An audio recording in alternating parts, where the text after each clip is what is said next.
ای شخصانی که در شبکه‌های اجتماعی رسم و نوارهای حرام پهن می کنید، ای کسانی که با زنان و دختران مردم زنا می کنید، ای کسانی که به مردم ظلم و ستم کرده حقوق آنها را پایمال می کنید، ای شخصانی که قانون الله رب العالمین را پایمال می کنید، آیا بار هم فکر کرده اید که خداوند برای آن گناهانی که بی‌پروایانه انجام می دهید چه عذاب دردناکی آماده کرده است؟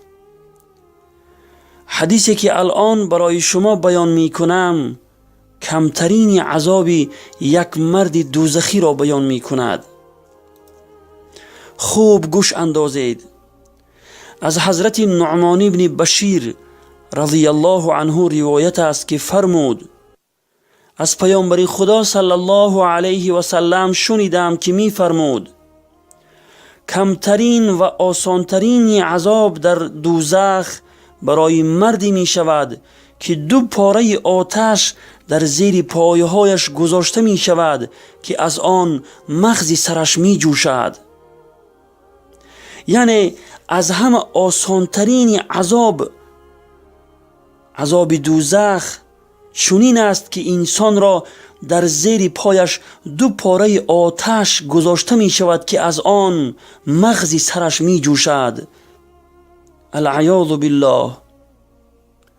وی گمان نمی کند شخصی وجود داشته باشد که عذابش از او سخت تر باشد، در حالی که عذاب او از همه کمترین عذاب است. روایت بخاری و مسلم. برادر و خواهر عزیز، این حدیث پیامبر خدا صلی الله علیه و سلم برای تو چه ارزش دارد؟ پس خوب اندیشه کن و کاری را انجام بده تا خداوند از تو راضی شده از این گونه عذاب دردناک نجات یابی. و السلام علی من اتبع الهدى.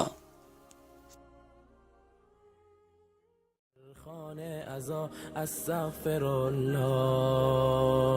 چرا ما بر گناه اصرار داریم؟ نمیدانم چرا. استغفر الله. خدایا راهنمایی کن تو ما را. چه ها کردیم چه ها. استغفر الله. چه ها کردیم چه ها. استغفر الله.